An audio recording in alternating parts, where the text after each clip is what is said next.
안녕하세요. 지루한 서론 없이 본론부터 전하는 본론만 박사입니다. 오늘은 제가 자다가 생긴 다리쥐, 5초 만에 싹 사라지게 만드는 응급처치법과 재발을 아예 막는 근본 해결책까지 속 시원하게 다 알려드리겠습니다. 자, 본론부터 바로 들어갑니다. 새벽에 자다가 갑자기 종아리에 쥐가 나서 비명 지르며 깨신 적 있으시죠? 그 순간 여러분 대부분은 본능적으로 아픈 다리를 힘껏 주무르십니다. 그런데 이게 최악의 선택입니다. 왜냐하면 힘껏 주무르면 근육이 찢어질 수 있고, 더 무서운 건 만약 그게 단순지가 아니라 혈전이었다면 그 혈전 덩어리가 심장이나 폐로 날아가서 급사할 수 있기 때문입니다. 그럼 어떻게 해야 하느냐? 지금부터 알려드리는 5초 응급처치법 2가지만 기억하세요.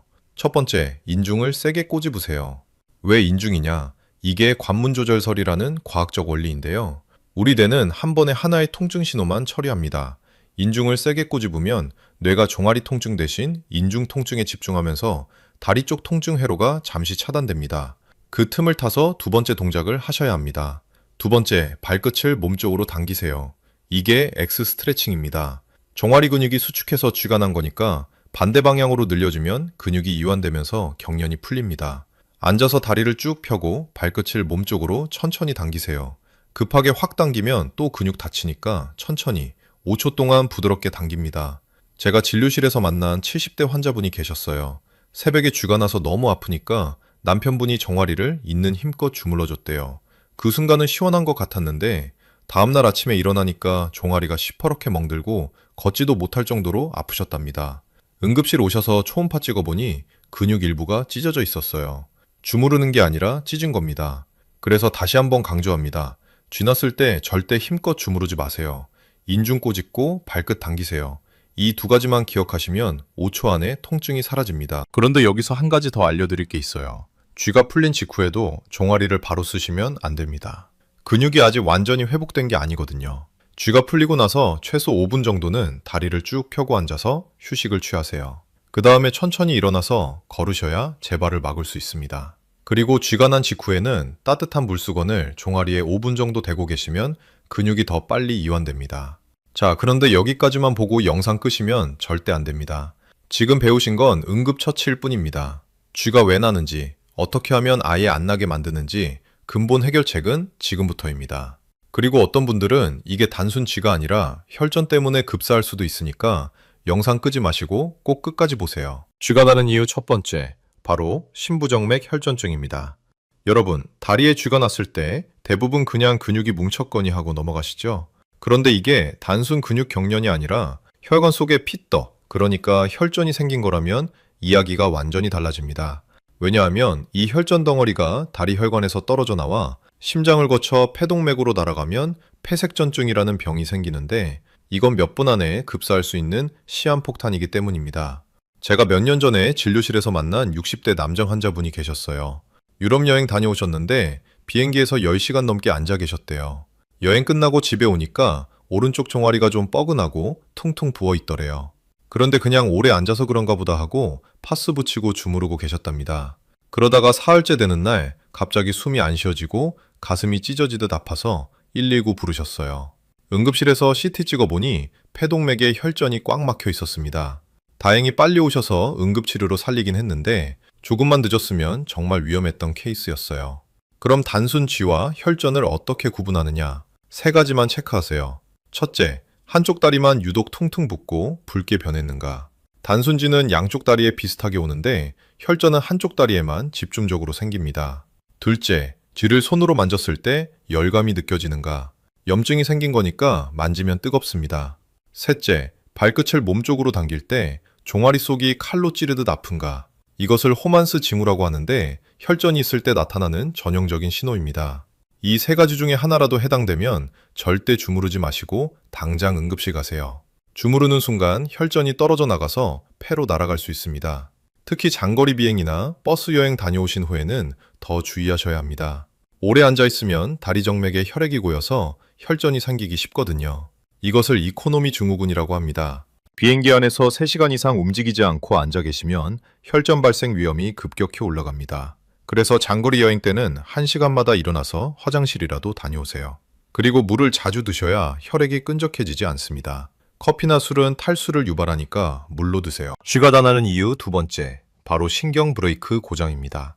여러분, 다리에 쥐가 나면 대부분 근육이 약해서 그런가 보다 하고 운동을 더 하려고 하십니다. 그런데 쥐는 근육 문제가 아닙니다. 신경 문제예요. 우리 몸의 근육은 수축하라는 신호와 이완하라는 신호, 이 두 가지를 번갈아 받으면서 움직입니다. 그런데 나이가 들면서 근육을 이완시키는 신경 브레이크가 고장나 버립니다. 그러면 수축 신호만 계속 밟히는 거예요. 자동차로 치면 브레이크는 망가지고 엑셀만 밟히는 상태입니다. 그러니 근육이 수축만 하고 안 풀리는 겁니다. 왜 이런 일이 생기느냐? 신경도 전선과 똑같습니다. 전선은 구리선 주위에 피복이 쌓여 있어서 전기가 새지 않게 보호하잖아요. 그런데 오래된 전선은 피복이 벗겨지면서 전기가 지지직 새어나옵니다. 우리 신경도 마찬가지예요. 나이가 들면 신경을 감싸고 있는 수초라는 보호막이 닳아서 신경이 과흥분 상태가 됩니다. 그러니까 별것 아닌 자극에도 근육의 수축 신호를 마구 보내는 거예요. 제가 진료실에서 만난 70대 할머니 한 분이 계셨는데요. 매일 밤 쥐가 나서 잠을 못 주무신다고 하소연하시더라고요. 그래서 물어봤어요.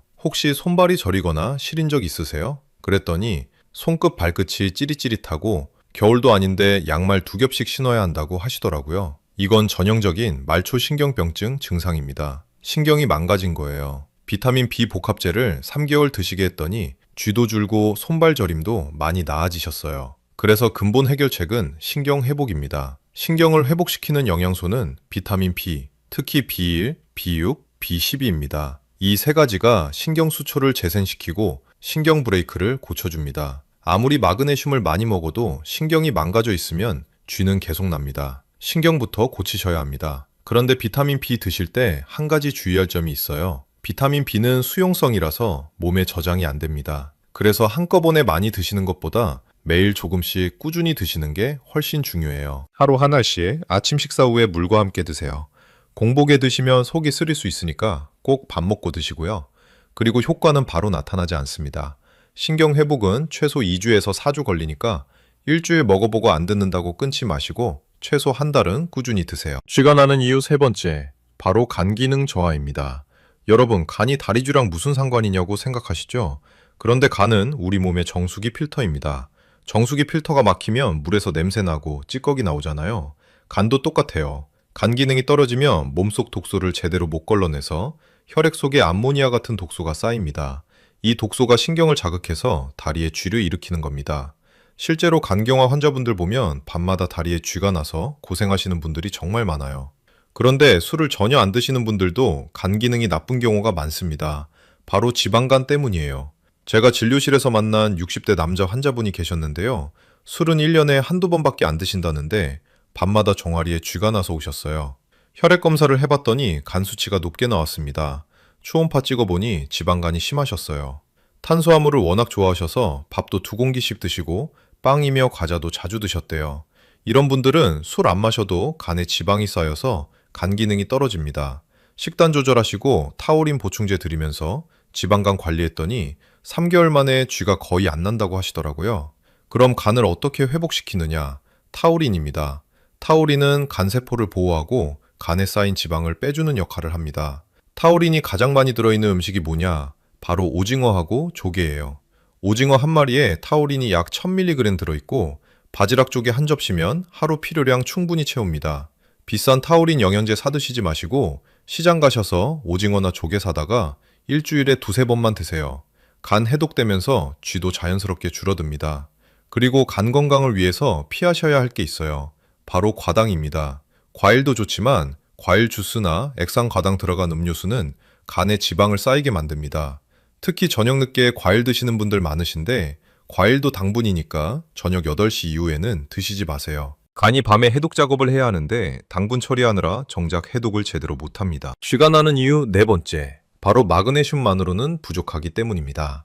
여러분, 다리에 쥐 난다고 하면 주변에서 뭐라고 하시죠? 무조건 마그네슘 먹으라고 합니다. 그래서 마그네슘 영양제 사다가 매일 드시는데도 쥐는 여전히 납니다. 왜 그럴까요?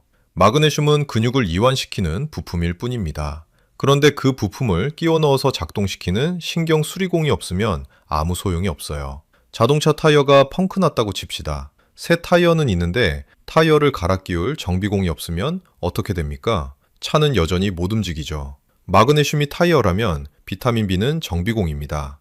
비타민 B가 신경을 수리해줘야 마그네슘이 근육에 제대로 전달되고 작동합니다. 실제로 병원에서 혈액 검사를 해보면 마그네슘 수치는 정상인데도 쥐가 계속 나는 분들이 정말 많아요. 이런 분들은 마그네슘 부족이 아니라 신경이 필요한 겁니다. 신경이 망가져 있으니까 마그네슘이 있어도 못 쓰는 거예요. 그래서 해결책은 마그네슘과 비타민 B를 함께 드시는 겁니다. 그런데 여기서 중요한 게 복용 시간입니다. 비타민 B는 아침에 드세요. 비타민 B는 신경 회복과 에너지 대사에 관여하니까 아침에 드시면 하루 종일 신경이 활발하게 회복됩니다. 마그네슘은 밤 9시에서 10시 사이에 드세요. 마그네슘은 근육 이완과 숙면에 도움을 주니까 자기 전에 드시면 밤에 쥐도 안 나고 잠도 깊게 주무십니다. 정리하면 이렇습니다. 아침에 비타민 B 드시고 밤에 마그네슘 드세요. 이 두 가지를 함께 드셔야 쥐가 근본적으로 해결됩니다. 한 가지 더 알려드릴게요. 마그네슘 드실 때 칼슘은 같이 안 드시는 게 좋습니다.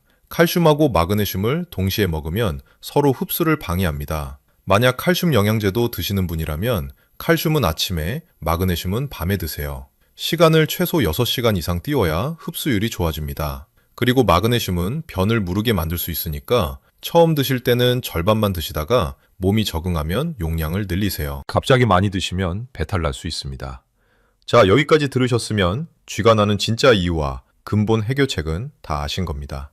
혈전 위험 체크하는 법, 신경 브레이크 고치는 법, 간 해독하는 법, 마그네슘 제대로 먹는 법까지 다 배우셨어요. 하지만 지금부터가 진짜입니다. 다리질을 막기 위해서 마트 가셔서 어떤 제품 골라야 하는지, 영양제 비용 몇만 원 아끼면서 집에 있는 재료로 천연 전해질 만드는 법, 그리고 치매 예방 퀴즈까지 열심히 준비했거든요. 영상 끄지 마시고 꼭 끝까지 시청 부탁드려요. 자, 그럼 이제 실전입니다. 비타민 B 제품 종류가 참 많아요. 어떤 걸 골라야 하느냐? 뒷면 성분표 보세요. 거기에 비타민 B1, B6, B12 이 세 가지가 다 들어있는지 확인하세요. 이 세 가지가 신경 회복의 핵심입니다. 그리고 함량도 중요한데요. B1은 최소 50mg 이상, B6은 25mg 이상, B12는 500μg 이상 들어있는 걸로 고르세요. 그것보다 적게 들어있으면 효과가 약합니다. 마그네슘도 마찬가지예요. 마그네슘에도 종류가 여러 가지인데 산화 마그네슘은 흡수율이 낮으니까 피하세요. 구연산 마그네슘이나 글리신산 마그네슘으로 고르시면 흡수가 잘 됩니다. 제품 앞면에 작게 써 있으니까 잘 보시고 사세요. 그런데 비타민 B 복합제 한 통에 2만 원, 마그네슘 한 통에 3만 원 하면 한 달에 5만 원씩 나갑니다. 1년이면 60만 원이에요. 이거 아끼는 방법 알려드릴게요. 첫 번째, 감자수입니다. 감자 한 개를 깨끗이 씻어서 껍질째 얇게 썰어요. 그것을 물 500ml에 넣고 소금 한 꼬집 넣고 10분 정도 끓이세요.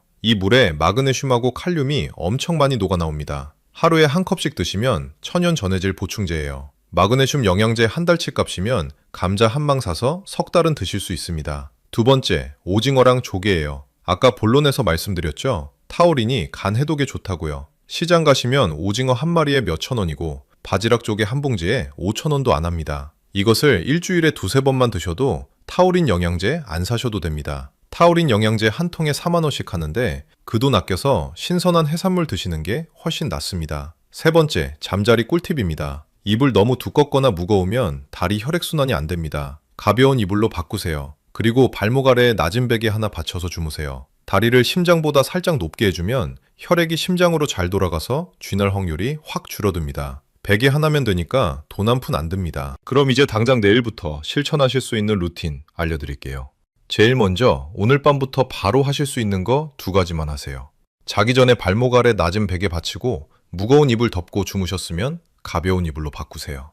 이것만 해도 오늘 밤 쥐날 확률이 반으로 줍니다. 그런데 아예 시간표를 만들어주길 원하시는 분들을 위해 하루 단위 상세 루틴까지 알려드릴게요. 아침에 일어나시면 비타민 B 복합제 하나를 드세요. 물 한 컵과 함께 드시고요. 그 다음에 집 앞이든 아파트 단지든 15분만 가볍게 산책하세요. 걷기 운동이 종아리 펌프를 가동시켜서 혈액순환을 확 좋게 만듭니다. 낮에는 의자에 앉아 계실 때 생각날 때마다 뒤꿈치 들기 운동 10회씩 하세요. 발바닥으로 바닥을 딛고 뒤꿈치만 위로 올렸다 내렸다 하는 겁니다. 이것도 종아리 근육 펌프 작용을 도와줍니다.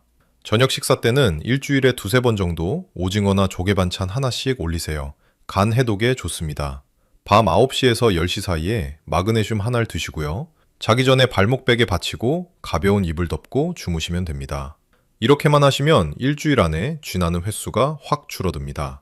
자, 그럼 이제 진료실에서 어르신들이 가장 많이 물어보시는 질문 몇 가지 답변해 드릴게요. 첫 번째 질문입니다.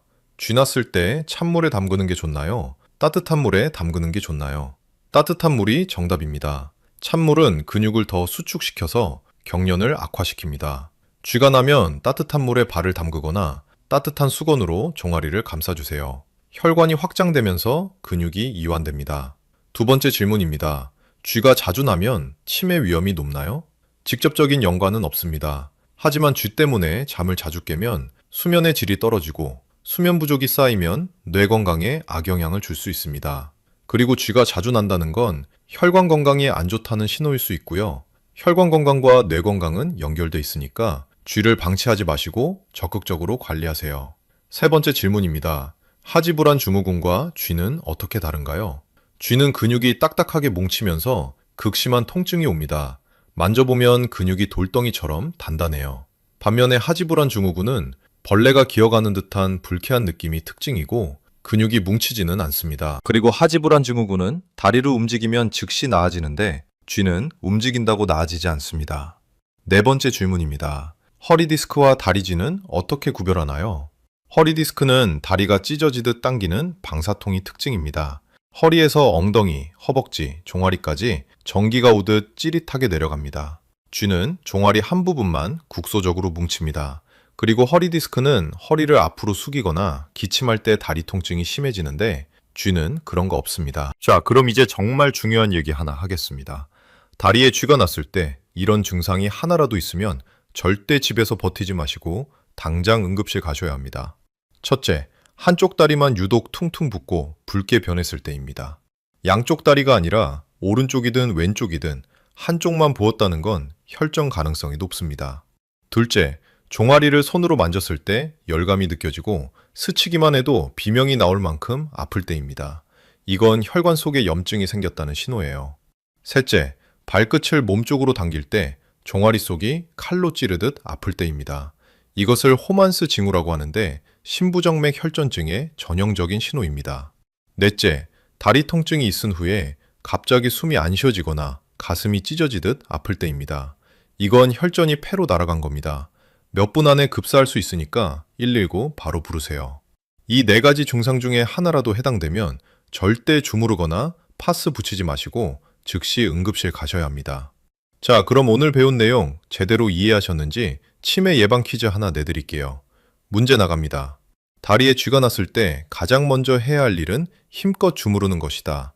이게 맞으면 알파벳 O 또는 숫자 2를, 틀리면 알파벳 X 또는 숫자 2를 지금 바로 댓글에 남겨주세요. 정답은 영상 맨 끝에 공개하겠습니다. 자, 그럼 오늘 배운 내용 깔끔하게 정리해드릴게요. 첫째, 쥐 났을 때는 주무르지 말고 인중꼬집 끼고 발끝을 몸쪽으로 천천히 당기세요. 5초 안에 통증이 사라집니다. 둘째, 한쪽 다리만 붓고 열감 있으면 혈전일 수 있으니 절대 주무르지 말고 당장 응급실 가세요. 셋째, 쥐는 근육 문제가 아니라 신경 브레이크 고장입니다. 비타민 B로 신경을 회복시키세요. 넷째, 간 기능 저하도 쥐의 원인입니다. 오징어, 조개로 타우린 보충하세요. 다섯째, 마그네슘과 비타민 B를 함께 드세요. 비타민 B는 아침에, 마그네슘은 밤 9시에서 10시 사이에 드시면 효과 극대화됩니다. 자, 그럼 아까 낸 퀴즈 정답 공개하겠습니다. 다리에 쥐가 났을 때 가장 먼저 해야 할 일은 힘껏 주무르는 것이다. 이 문제의 정답은 X입니다. 댓글에 X 또는 숫자 2 남겨주신 분들 정말 훌륭하십니다. 오늘 영상 제대로 집중해서 보셨다는 증거예요. 박수 쳐드립니다. 혹시 5 또는 숫자 1 남기신 분들 계세요? 괜찮습니다. 원래 틀려야 기억에 더 오래 남습니다. 여기까지 영상 끄지 않고 시청하며 배우려는 의지 자체가 정말 대단하신 겁니다. 오늘 배운 내용만 실천하셔도 쥐 때문에 밤에 깨는 일은 없으실 겁니다. 오늘 영상이 도움되셨다면 좋아요 꾹 눌러주시고요. 구독하시면 앞으로도 어르신 건강에 꼭 필요한 정보만 쏙쏙 골라서 알려드리겠습니다. 건강하세요. 본론만 박사였습니다.